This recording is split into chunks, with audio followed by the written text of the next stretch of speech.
Nombreux sont ceux qui pourraient dire à l'égard des systèmes établis et des rites, coutumes et traditions. Bien entendu, nous ne considérons pas seulement cela, c'est seulement symbolique. Nous croyons que cela fait allusion à quelque chose d'autre, et c'est à cela que nous pensons. Oui, mais cela n'est pas suffisant quand le Saint-Esprit vient, comme il est venu en ce temps-là, et qu'il prend possession et que vous marchez avec lui. Alors, tout le caractère terrestre et extérieur du christianisme perd peu à peu de sa valeur pour vous, et vous êtes de plus en plus attirés par ce qui est une glorieuse réalité. Le Jésus historique cède la place au Jésus céleste et de l'Esprit. C'est exactement ce à quoi nous faisons allusion par les voix des prophètes. Ainsi, le jour de la Pentecôte, la parole cite Joël. Tous ceux qui étaient à Jérusalem disaient « Que veut dire ceci ?» Acte 2:12. Ils étaient tous dans l'étonnement, sans aucune connaissance ni aucune compréhension. Et Pierre, avec les 12, s'est levé et a déclaré, c'est ici qu'il a été dit par le prophète Joël au verset 16, quel coup était porté à la tradition, quel émoi cela a produit en Israël, avec tout ce que cela impliquait à l'égard de Jésus de Nazareth. Et l'apôtre a continué en citant librement l'Ancien Testament. Il a cité David. Tout ce discours du jour de la Pentecôte était rempli de citations de l'Ancien Testament. Mais quels sont ceux qui ont compris quelle en était la réelle signification? Vous voyez donc que c'est une chose qui doit venir en nous avec beaucoup de force, car même le christianisme du Nouveau Testament peut se limiter à un système terrestre techniquement exact. Vous pouvez écrire vos manuels sur les procédures du Nouveau Testament. Vous pouvez avoir raison par rapport à la lettre, mais c'est sur un plan horizontal. Cela devient légaliste et attache le Saint-Esprit.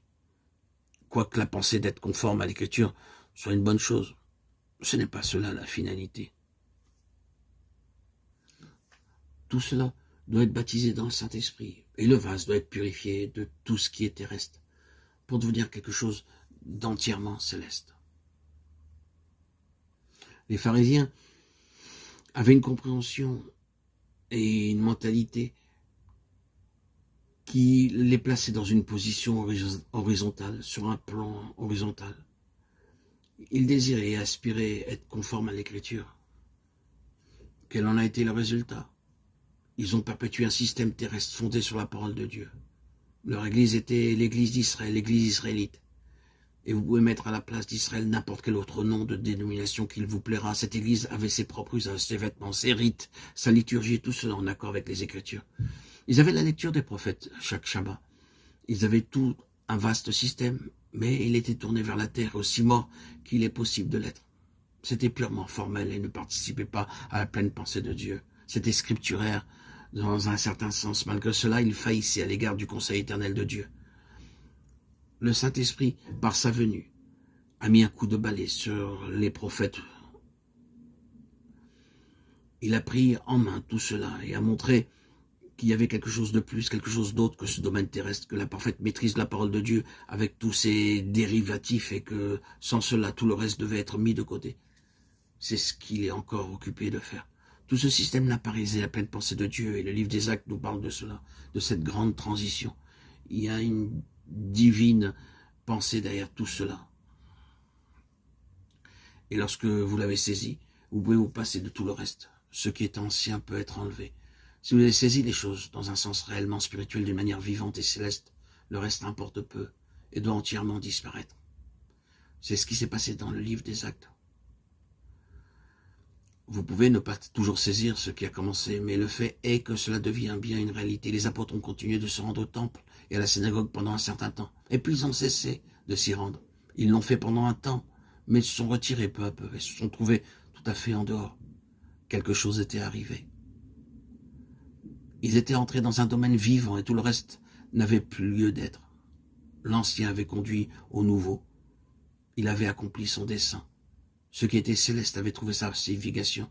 Ce n'est plus maintenant une question de technique, de rite, de méthode, de tradition à suivre.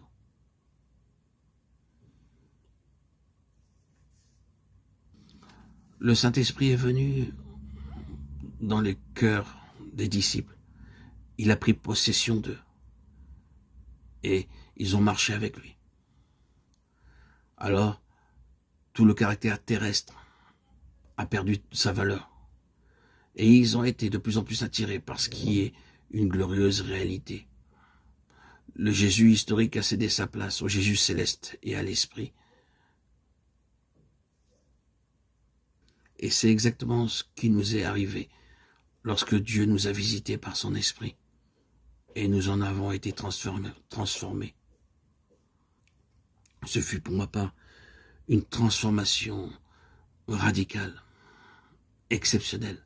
Lorsque, le 26 septembre 2019, j'ai été trempé, immergé dans le lac de ma ville, où je vis encore aujourd'hui, et ressorti des eaux baptismales complètement transformé, ayant reçu l'Esprit de Dieu. Ma colonne vertébrale s'est tout à fait redressée. J'ai senti cette énergie nouvelle. C'est vrai, avec 30 ans de judaïsme, j'avais commencé à lire et à être pratiquant dès l'âge de mes 17 ans. 30 ans de judaïsme, replié sur moi-même et assez épuisé. Régénéré d'un seul coup, d'une manière exceptionnelle, de manière foudroyante, par l'immersion, en ressentant même les couleurs du monde, les couleurs qui m'entouraient avaient changé, elles étaient plus vives, plus claires, plus fortes, plus belles. Tout était différent. L'Esprit Saint était venu. Et aujourd'hui encore, que ce soit hier, aujourd'hui, ce matin, à mon réveil, il est là.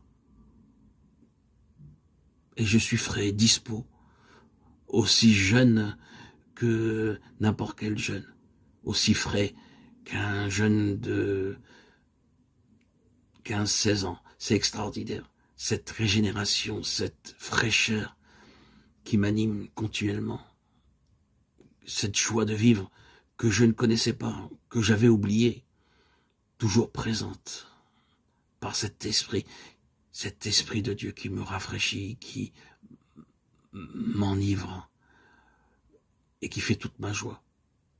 D'ailleurs, je raconte toute mon histoire dans mon ancienne chaîne historique.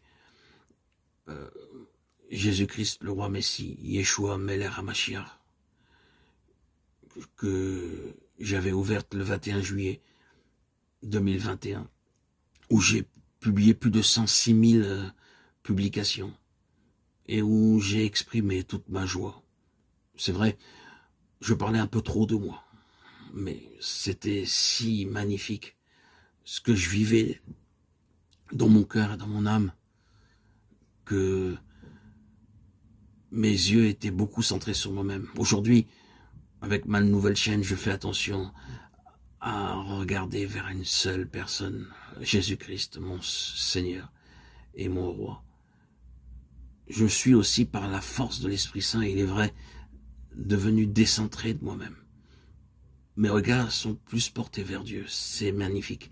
Et ce monde a moins d'attrait pour moi, beaucoup moins. Ce fut une véritable ascension, une véritable transformation, qui depuis le 26 septembre 2019, et qui encore aujourd'hui me renouvelle, me régénère et me permet d'aller toujours de l'avant. Quelle merveille d'être chrétien, quelle merveille, quelle joie de vivre en communion avec le Saint-Esprit. Quelle joie. Merci Seigneur Jésus, mon bien-aimé.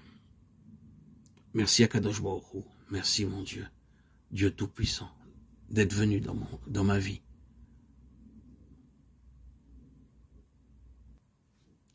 Gloire à Dieu au plus haut des cieux et paix sur la terre aux hommes qu'il aime. À toi Seigneur, tout honneur, toute gloire pour les siècles des siècles. Amen. Alléluia.